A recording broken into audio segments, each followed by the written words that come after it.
Welcome everyone to another video of Vinyl Addict. I have 10 songs from Rush, which are my favorite with Neil's lyrics. Now before I get into this, please don't forget to hit the like button, comment on this video, share this video, and if you still haven't, please subscribe to this channel and hit the notification bell for updates. Okay, so with that out of the way, this is again my top 10 unconventional list, and we hear Rush, of course, and we hear Neil Peart. We think about his drumming, of course, the professor behind the kit and everything, and the great solos, the rhythm section, the rhythm method, right? But I don't really hear a lot about Neil, the author, the poet, the storyteller, and the great lyricist. And so that's what this top 10 is about. So 10 songs regarding his lyrical, which I think are his best lyrics in 10 songs. I mean, it was difficult to narrow it down to these 10. I had 20. However, I just had to really squeeze it. And so I'll start off with this one. This first song, my number 10, is why I started this whole top 10 list, because it was a Facebook fan page of Rush, and they asked what is a great song of Rush to play at a funeral. And there's only two that came to mind. One was from the Fly By Night album, In the End, and then I thought, no, Afterimage, from Grace Under Pressure. So this song is about like a friend passing on and everything, and it has beautiful lyrics on here. And whoever he wrote this song about, it resonates for anyone who's going through that, and it's beautiful. And this is one of what I thought Neil's really, it touches the heart. Especially with the accompanying music. That's one thing, to tackle something with human emotion that has to deal with death and longing. To have perfect music to go with that is what Rush is really great with. So, number 10 is Afterimage from Grace Under Pressure. Now, number 9 is coming from the 2112 album. Now, 2112, the story in itself, the concept, that was something that I was thinking about, putting on here as well. However, the Twilight Zone is a personal favorite of mine because I love the show. I have it right here. I have the complete series. And so it was great that Neil wrote about the show and paid it homage for sci-fi geeks and stuff like that, like myself. And, he talks about 2 episodes in there. One being about the diner with the alien with the 3 eyes. And so he brings that up in there. And, later on, he would also write songs regarding Rush. He would write songs regarding the Twilight Zone, like Prime Mover or The Body Electric, which was on Grace Under Pressure, which are episodes from the series. So, great. Great band, great TV series, and I'm glad that, they wrote that song, and that's up my alley. So, Twilight Zone is number 9. So, number 8, we have from this album here, Vapor Trails and Its Secret Touch. Now, this was written around the time when he was going through a dark period. Of course, his wife, his daughter passed on, and so he's just pretty much going through a journey. He's on his motorcycle, and he's just trying to piece everything together and come out on the other side. And he's written some great songs along the way, and The Secret Touch is one that I always felt like the way out is the way out is the way in, and really dealing with this emotional roller coaster. And the music is just heavy on that song. It's just one of the heaviest things they've done. So that is number 8, Secret Touch. Coming in at number 7, of course, the classic album from Moving Pictures and the song Limelight. The lyrics on here, Neil really explains to his listeners what his thoughts are on fame and how he is not as I guess he's not as open as the other two, doing the meet and greets and everything like that, Alex and Getty. However, he always felt like it's kind of a weird thing, and it has that famous line on here: "I can't pretend a stranger is a long lost friend." And so it's they really explained it in this film, Beyond the Lighted Stage, which is kind of taking from Beyond the Gilded Cage from that same song, right? But he really goes in on the song Limelight in this movie, which was great, their documentary. So that is number 7. Coming in at number 6 from the Hemispheres album is The Trees. This was when I heard this, I heard this when I was really young. They play these videos on HBO and between films when I was a kid, the video jukebox, and I just remember hearing this song, seeing this video, and it's very fantasy, and it's you could really picture it.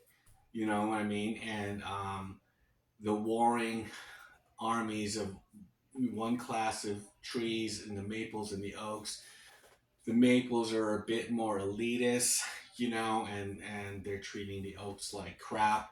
However, it kind of talks about um,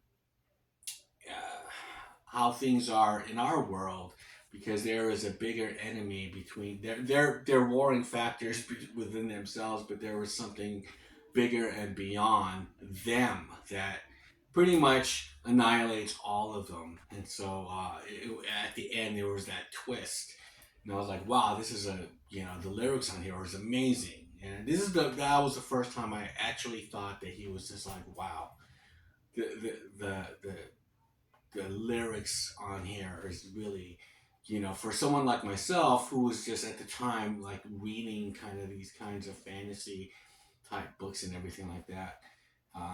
Yeah, this was perfect. The Trees. So coming in at number 5, around that same time, but I think this album's earlier. This is from the Farewell to Kings album and is Closer to the Heart.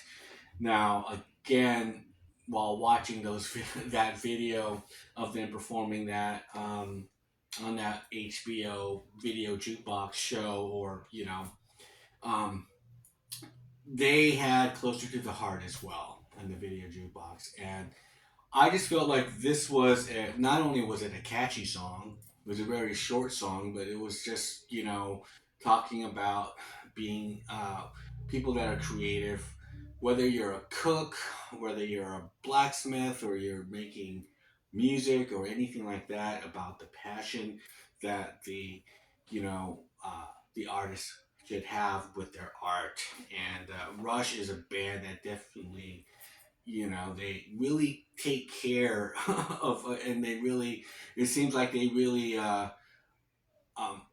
carve out their pieces of music. I mean, they don't have any kind of demos out there, or early versions of their songs. It seems like they said that they just pretty much work on it and they finish it, and this is all you're gonna get, which is cool, you know.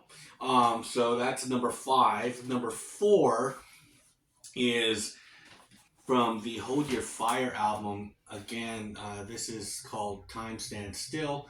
And, as Neil was getting older and, like, I guess middle age even, and just seeing how he sees and views the world, and his writing from, as he gotten older, and how he reflects on certain things, whether it's just friendship or just longing or just, it, and as a listener who's at the same time growing older too, this song sounds different to me now lyrically than it did when it came out.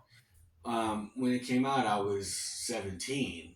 And so now that I'm like, you get to his age when he wrote it, then you start to, it starts to make sense more, right? So it's really cool. So, Time Stands Still, great song. And that's at number 4. And number 3 is from the Signals album, and it's Subdivisions. And I remember watching this video. This came out in 1982 on MTV. I was 12 years old, and just the story behind it, how, just the outcasts, the misfits, so alone, and everything. And he's not a joiner. He's just like, yeah. I mean, I really identified that with this, with the video, with the song, and everything. And that there's clicks, and he was just trying to find his way throughout this whole thing, and it seemed like wherever it was, in the shopping malls, and in the in the, just the parties, and you see the popular kids and everything like that, and he's just by himself. And yeah, I really identified with this song, Subdivisions. So that is my number 3. Number 2 is from the album Presto, and the song is The Pass. Now, this song is a pretty dark song, and lyrically, I guess it deals with suicide. And the lyrics, I mean, the video had imagery of a schoolyard, a basketball court, just a classroom, and things like that. And this kid just pretty much, commits suicide. However, when we all go to that dark place, and I think this is a really heavy song that they've ever done before. And how I equate the title, The Pass, is that, you need a pass for everything in school. You need a hall pass, you need a pass to get out of school, you need, this and that. And this was, he just got a pass to get out of life, and very deep, and just his vocals on here. And like I said, some of these great songs that Neil has written lyrically, Getty is able to interpret it and sing it that with so much emotion. Like, he actually steps into these lyrics and makes them, and he feels it, And so The Pass is one of those songs, and that's number 2 for me. And brings us to number 1, and it's another song from the same album of Hold Your Fire, and the song is Mission. Mission is, it is just, every time I hear it, there's so much it brings out of me. It's just, there's this feeling of, drive, and wanting to pursue something that you have a passion for. But it also talks about the whether you would like it or not. Like, it talks about the dark side of it, and of chasing your dreams. We each pay a fabulous price for our visions of paradise. So there's something about it that's just like, you be careful what you want, and you may get it. And it sort of just talks about, all sides, um, with not really taking a side. It's just like, okay, well, this is how that is, you know. But it could be a great thing, but because they pursued their life and their dreams, and they had to sacrifice not being with their families, and this and that. They've toured and toured, and so I think it's sort of like a song that encompasses their whole career, their life, and everything. And my favorite line on there is "Spirits fly on dangerous missions, imaginations on fire." I mean, right when I read these lyrics, I was just like, wow, that was like to me Neil's like best line ever. So, "Mission" is number one. I get all kind of speechless and kind of like, wow. It's one of those songs that just like his lyrics are just fucking crazy. And so that's my top 10 and my unconventional top 10 of Neil's lyrics, not his drumming. I mean, that's a different list in itself, but I'm sure that list has always been kind of put out there, and I felt like, you know what, let's give his lyrics, let's shine on that and celebrate his lyrical um, approach to songwriting and everything. And so leave me a comment below. What are your favorite songs that he has written, his lyrics that has touched you? And with that, I'll shut up and I'll see you guys on the next one. Bye.